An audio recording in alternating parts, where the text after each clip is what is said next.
Welcome guys my YouTube channel tech to turtle. तो last video में मैंने आपको बताया था लाइब्रेरी फंक्शंस के बारे में। तो मैंने उसमें आपको 3 लाइब्रेरी फंक्शंस बताए थे, उनका ओवरव्यू मैंने आपको दिया था stdio.h, string.h और math.h।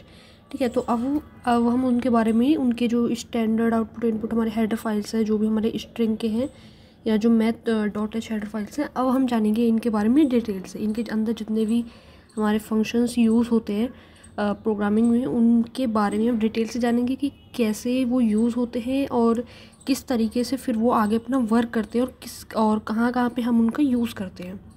तो स्टार्ट करते हैं। तो सबसे पहले जो हमारा स्टैंडर्ड इनपुट आउटपुट जो हमारा हेडर फाइल है, उसका पहला हम देखेंगे गेट एस।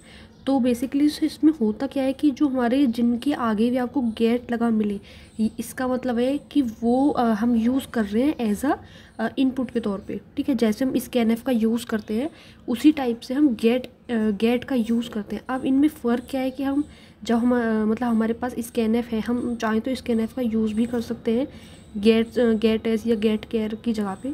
तो फिर ये स्पेशली क्यों बनाए गए अलग से, क्योंकि वर्क तो सबका सेम है। स्कैनएफ जो होता है उसका भी वर्क सेम है और गेट एस होगा या गेट केयर होगा, जो गेट्स पुट्स होते हैं, इनका वर्क भी सेम है। फिर उसके बाद भी हम इनका यूज़ क्यों करते हैं हम वो जानेंगे। तो सबसे पहला इसमें गेट क्या करता है, ये एक फंक्शन है जो यूज़ करने के लिए है। It is use to read a string. जैसे ही स्टार्टिंग में आपको जो गेट होगा उसका वर्क तो क्या होगा, इनटेक इनपुट। ठीक है, और उसके बाद जो जैसे ये एस लगा हुआ है, ठीक है, तो इसका मतलब है कि ये केवल स्ट्रिंग का ही इनपुट लेगा। ठीक है, जहाँ पे अब जैसे यहाँ पे लिखा हुआ है, यहाँ पे लिखा हुआ है गेट केयर, यानी कि ये क्या कैरेक्टर का ही इनपुट लेगा। ठीक है, यहाँ पे पुट केयर, पुट्स के बारे में अभी हम आगे पढ़ेंगे, पहले हम गेट के बारे में जान लेते हैं। तो यहाँ पे लिखा हुआ है it is use to read a single character, यानी कि जहाँ पे गेट का देखो वर्क तो वही है सेम, इनपुट टेक इनपुट। इसके बाद केयर लगा हुआ है, यानी कि ये केवल कैरेक्टर्स जो हमारे सिंगल कैरेक्टर्स हैं केवल उनको ही इनपुट लेगा, एज अ इनपुट लेगा। और यहाँ पे क्या है एस, दैट मीन्स कि ये क्या है, केवल स्ट्रिंग का ही इनपुट लेगा। ठीक है, और इसका जो लिखने का फॉर्मेट है वो इस टाइप से कि हम सबसे पहले गेट एस लिखते हैं। एस दैट मीन्स जो नहीं कि हमेशा ही गेट एस आएगा। अगर आपने स्ट्रिंग ली है तो आपको एस लगाना है उसके इनपुट टेकन इनपुट के लिए, और अगर आपने कैरेक्टर यूज़ किए हैं, ठीक है, तो उसके लिए आपको केयर लगाना है। अदरवाइज़ नॉर्मली आप चाहें तो स्कैनएफ भी लगा सकते हैं, कोई ज़रूरी नहीं है, बट इसका प्रॉफिट देखेंगे कि हम ये वाला क्यों लें। ठीक है, फिर ब्रैकेट बना के और उसके अंदर हम जो भी हमने अपनी स्ट्रिंग का नाम दिया है यहाँ पे वो लगा के देन सेमीकोलन लगा देते हैं। ठीक है, अब यहाँ पे इसका एक एग्जांपल देख लेते हैं गेट एस का। तो ये हमारा प्रोग्राम लिखा हुआ है, स्टार्टिंग में तो ऐसे ही रहेगा, इंक्लूड stdio.h। यहाँ पे डायरेक्ट मेन लिखा हुआ है, यहाँ पे आप चाहें तो इंट मेन या वॉइड मेन भी लिख सकते हैं। देन कर्ली ब्रेसेस से स्टार्ट होगा। उसके बाद अब यहाँ पे क्या है, केयर कंट्री, और इसका साइज डिक्लेयर कर रखा है 10। दैट मीन्स कि यहाँ पे स्ट्रिंग लिया हुआ है। अब एक आपको अगर नहीं पता है कि ये मैंने स्ट्रिंग इसको क्यों कहा है, क्योंकि स्ट्रिंग हमेशा कैरेक्टर के साथ होता है और वो हमेशा इन ब्रैकेट के अंदर होगा। अब क्योंकि एरे को भी जब हम डिक्लेयर करते हैं तो उसमें भी सेम ब्रैकेट लगाया जाता है, लेकिन उसके साथ हम केयर नहीं लेते एरे में। ठीक है, उसके साथ हम इन फ्लोट वगैरह ऐसे ले लेते हैं। जो हमारी स्ट्रिंग होती है केवल हम उसी के साथ ही केयर लेते हैं। केयर उसके बाद हम नेम डिक्लेयर करते हैं, कुछ भी ले सकते हैं आप चाहें तो स्ट्रिंग भी ले सकते हैं, या जैसे यहाँ पे कंट्री लिया हुआ है, कंट्री नेम के लिए जो प्रोग्राम बनाया है तो यहाँ पे कंट्री लिया हुआ है और उसका साइज डिक्लेयर कर रखा है 10। ठीक है, देन सेमीकोलन। उसके बाद यहाँ प्रिंट एफ यूज़ किया हुआ है। प्रिंट एफ के बाद इसमें दे रखा है एंटर अ कंट्री नेम। ठीक है, और देन यहाँ पे लिया हुआ है गेट एस। आप चाहें तो यहाँ गेट एस ना लेके आप लेंगे स्कैनएफ। ठीक है, जो हमने स्कैनएफ देखा था, अगर आप स्कैनएफ लेंगे तो उसमें आपको क्या लिखना पड़ेगा, स्कैनएफ। ठीक है, परसेंट ये डबल कोट्स के अंदर आपको लिखना पड़ेगा %s, फिर वो डबल कोट्स को बंद करना पड़ेगा, कॉमा लगाना पड़ेगा, उसके बाद n% में कंट्री लिखना पड़ेगा, तो वो थोड़ा लेंथी हो जाता है। ठीक है, इसलिए हम क्या है यहाँ पे गेट एस का यूज़ करते हैं, स्ट्रिंग के लिए एस लगा दिए। ठीक है, तो हम ये गेट का यूज़ ही इसलिए करते हैं। अगर आप स्कैनएफ लेंगे तो उसमें आपको पूरा लिखना पड़ेगा, %s भी, उसमें आपको जो हमारे फॉर्मेट स्पेसिफायर होते हैं आपको वो भी लगाना पड़ेगा, n%, ये सारी चीज़ें लगानी पड़ेंगी। ठीक है, इसलिए क्या है कि आप अगर आप गेट एस का यूज़ कर रहे हैं तो आपको कुछ भी लगाने की ज़रूरत नहीं है। गेट एस लिखा और उसके बाद आप अपना जो आपने स्ट्रिंग का नेम लिया आप ब्रैकेट के अंदर वो लिख दीजिए, वो उसको खुद एज अ इनपुट ले लेगा। उसके बाद प्रिंट एफ कर दिया है the given country the given country is %s, ये क्या है, फॉर्मेट स्पेसिफायर है स्ट्रिंग का, स्ट्रिंग के लिए %s लगाते हैं। अब एक बात ये भी आएगी कि यहाँ पे जब हमने केयर लिया है तो हमने %c क्यों नहीं लगाया। %c अगर आपको पता है तो जो %c है वो केवल एक ही करेक्टर को रीड करेगा।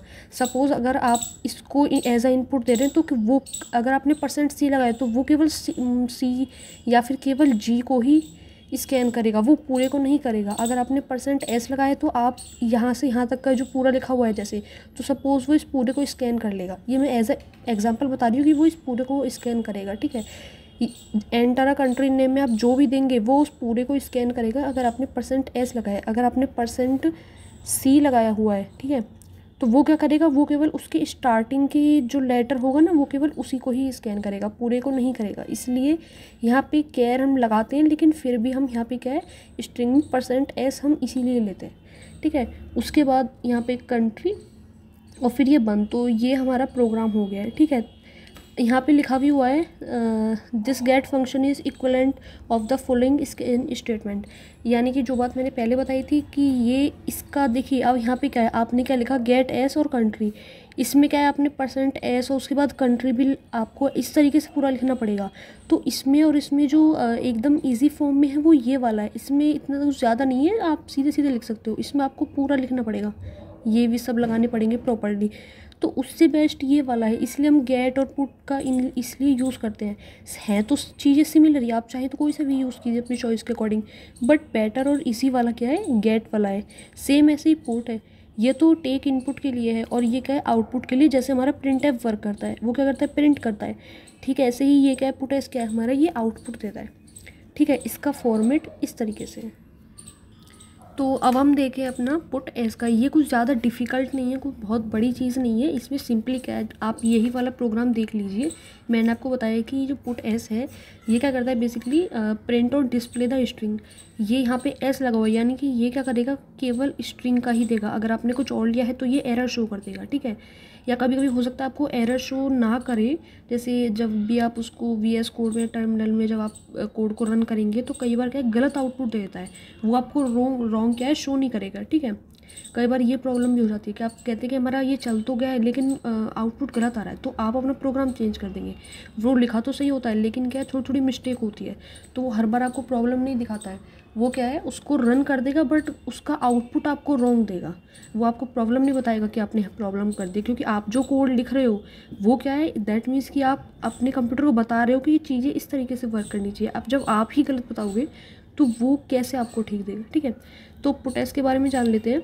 इसमें क्या है, ये शो करेगा, किसको डिस्प्ले करेगा, स्ट्रिंग को। अगर आपने स्ट्रिंग लिया तो आपको एस लगाना पड़ेगा, ठीक है। यहाँ पे हमने गेट के लिए क्या है, यहाँ पे हमने एज अ स्कैनएफ की जगह हमने गेट एस का यूज़ किया था, ठीक है। उसके बाद हमने इसको प्रिंट किया।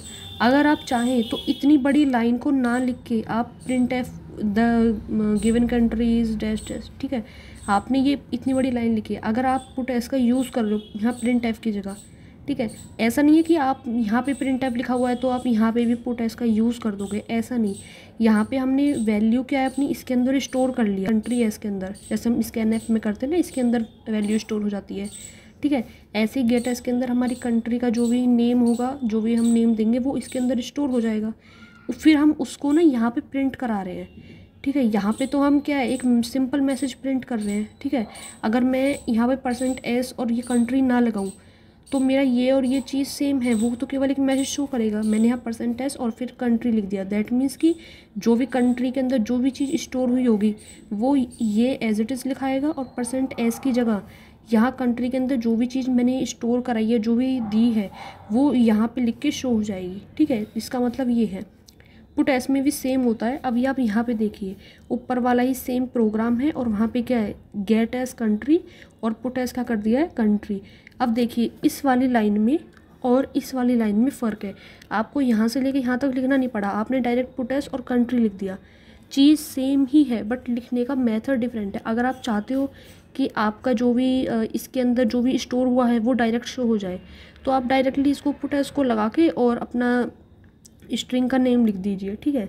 अदरवाइज़ आप चाहते हैं कि मेरा इस टाइप से लिखा हुआ शो हो, the given country is dash dash, या फिर कुछ और भी जो भी आप मैसेज देना चाहें। अगर आप चाहते हैं कि इस तरीके से पूरा लिखा हुआ शो हो तब आप प्रिंट को यूज़ कर सकते हैं। अगर आप चाहते हैं कि आपका आउटपुट डायरेक्टली ऐसे ही शो हो जाए, आपको कुछ ज़्यादा इतने अच्छे से नहीं शो करना है, तो आप डायरेक्टली इनका यूज़ कर सकते हो। यहाँ पे जो प्रिंट का यूज़ है और यहाँ पे जो पुट का यूज़ है, दोनों एज इट इज़ सेम है, बट आप फ़र्क देख सकते हो। अगर आपको जल्दी करना है अपना प्रोग्राम, ठीक है, तो उसके लिए आप पुट का यूज़ कर लीजिए। वर्क दोनों का सेम ही है, बट फ़र्क ये है कि आपको इतना बड़ा लिखना नहीं पड़ेगा। आपको डायरेक्ट पुट लगाया और कंट्री, वर्क दोनों सेम करेंगे, इनका आउटपुट दोनों का सेम आएगा, ठीक है। यहाँ पे दिया हुआ है कि आप पुट की जगह क्या है, इसके इक्विवेलेंट है प्रिंट यूज़ कर सकते हैं। अगर आप प्रिंट लगाएंगे तो आपको इस तरीके से लिखना पड़ेगा या फिर इस तरीके से, ठीक है। वो आपकी चॉइस है कि आप ऐसे लिख रहे हो या फिर आप डायरेक्ट ऐसे लिख रहे हो। तो अगर आप जब इसको प्रिंट करोगे तो या तो आप पुट लगा के डायरेक्ट कंट्री लिख दीजिए, या फिर प्रिंट अगर आपने यूज़ किया तो आपको %s और ये आपको पूरा लिखना पड़ेगा, ठीक है। तो इसमें बेसिकली इतना ही फ़र्क है। एक बार हम रिवाइज़ कर लेते हैं। जो हमारा गेट एस है उसमें हम यहाँ पे स्कैनएफ की जगह, ये लाइन लिखने की जगह हम डायरेक्ट गेट एस लिख के और अपना स्ट्रिंग का नेम लिख देते हैं। पुट एस में क्या है, जब हमें डिस्प्ले करना होता है या फिर हमें प्रिंट करना होता है स्ट्रिंग को, तो हम क्या है, हम ये वाली पूरी लाइन ना लिख के हम केवल लिख देते हैं पुट एस और अपनी स्ट्रिंग का नेम। सिंपली बस हमें इतना ही करना होता है। तो हमारे दोनों ही प्रोग्राम सेम हैं, इनके मेथड्स डिफरेंट हैं। यहाँ पे हमने प्रिंट का यूज़ किया है, यहाँ पे हमने पुट और गेट का दोनों का यूज़ करके दिखा दिया है, ठीक है। आई होप कि आपको ये वीडियो अच्छा लगा होगा, तो लाइक कीजिए, शेयर कीजिए और चैनल को सब्सक्राइब कीजिए। Thank you.